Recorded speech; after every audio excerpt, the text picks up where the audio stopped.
Alaikum and good evening, everyone.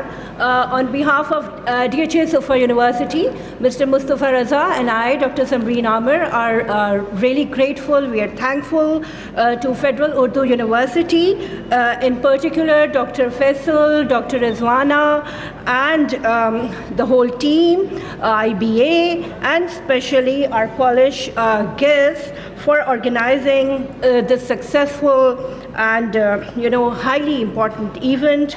And we are really grateful to you people for providing us the opportunity to present our paper today. First of all, let's come to the objective of the study. Although most of the aspects have been covered by Dr. Uzma Siraj, but I want to highlight some more aspects here as well.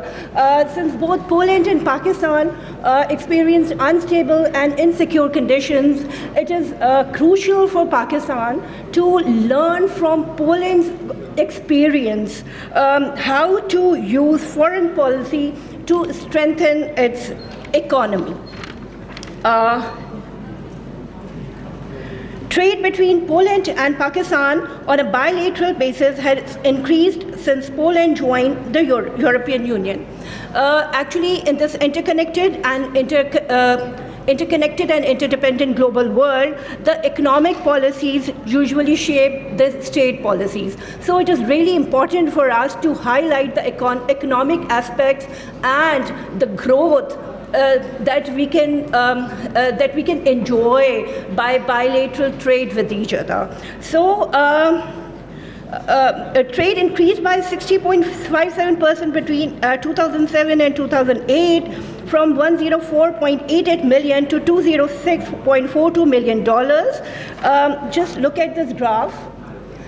You can see that by 2008, mainly we were importing coke and toilet paper and all these things from Poland, and what we were exporting to them were mainly consists of house linen, light synthetic cotton fabrics. It is more based on textiles and cotton made-ups. Pakistan's economic relations with Poland. Before that, I want to highlight some more points. Polish and Pakistani economic cooperation took the pace after that. Our trade turnover passed $400 million in 2018, and it is currently still growing. Particularly noteworthy are the energy and resource exploration sectors, where Polish firms affiliated with the Polish Oil and Gas Company group has also been engaged in Pakistan for more than 20 years. Now look at the graph. In 2018, we started, relying more on scrap iron from Poland, and as always, we were exporting them cotton and cotton made-ups, linens, and non-knit and woven suits. The export margin also increased, and it reached to $440 million. One more thing that I want to point out is GSP+. Poland has been a strong advocate for Pakistan's inclusion in the GSP+ program. A special incentive scheme for sustainable development and good governance that eliminates tariffs on more than 66% of European Union tariff lines. Pakistan currently benefits from this inclusion, as exports to Europe have grown especially quickly since being granted GSP+, increasing by 50% to £6.7 billion in 2013 to 19, of which £5 billion was spent on textiles.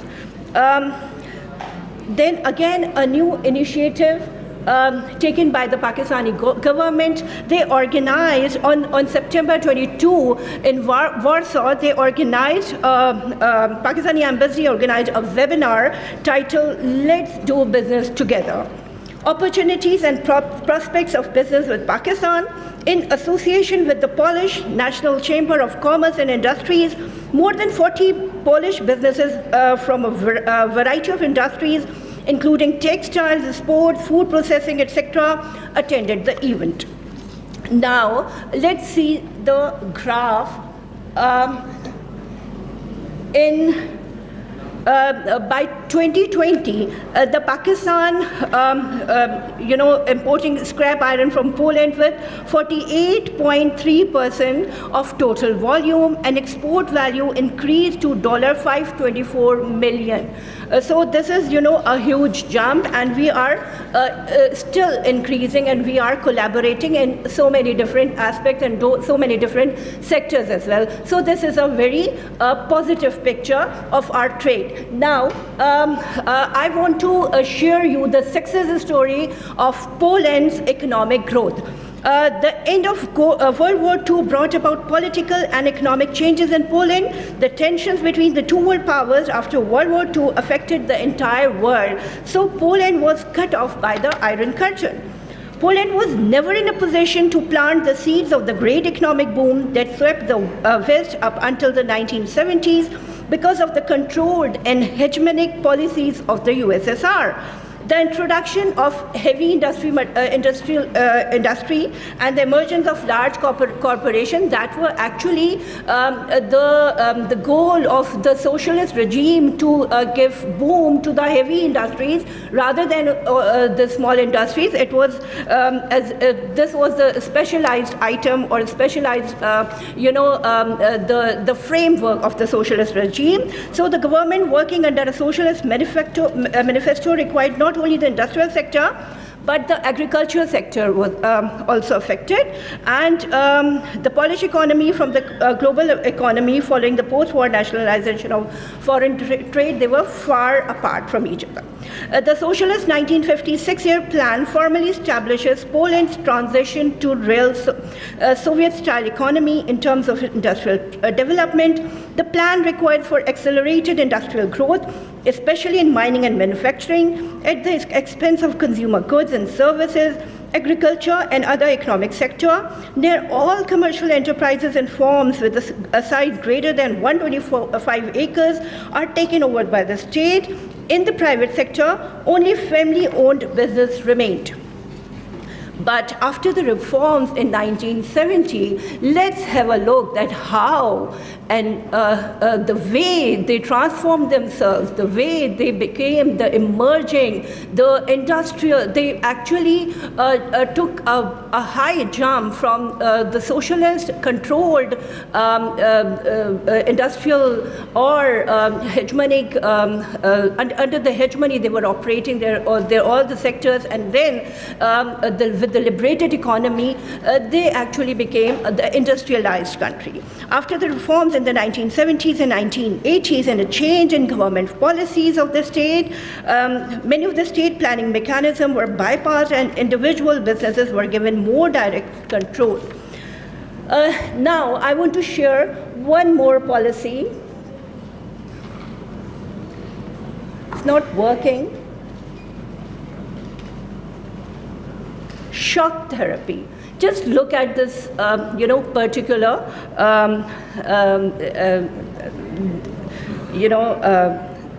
you can say the process. Leszek Balcerowicz, the Deputy Prime Minister and new economic head of Poland's first post-communist administration, implemented a radical plan for the country's quick transition to a market economy in August 1989. As a result, this tactique has earned a perhaps misleading moniker of shock therapy. Since its introduction in Poland on January 1st, 1990, the strategy has been hotly contested.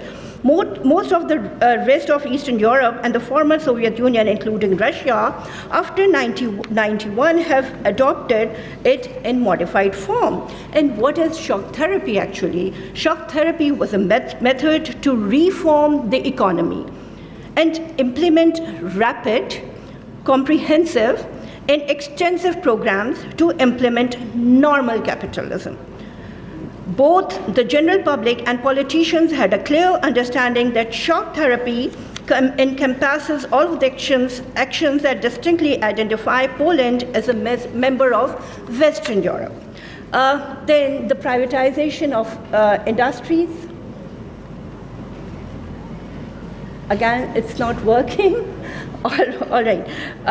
Now, I just want to, emphasize that Poland's foreign policy. Poland's foreign policy does not aim to isolate Russia. It is in favor of keeping open lines of communication with Russia on regular basis. Polish security policy is heavily influenced by collaboration with neighbors who share Poland's perspective on challenges. The Visegrad Group nations, Romania and the Baltic states are Poland's closest NATO neighbors and work together with it on this front. Poland also aims to strengthen ties with Eastern European nations as well as Scandinavian nations, particularly Sweden and Finland.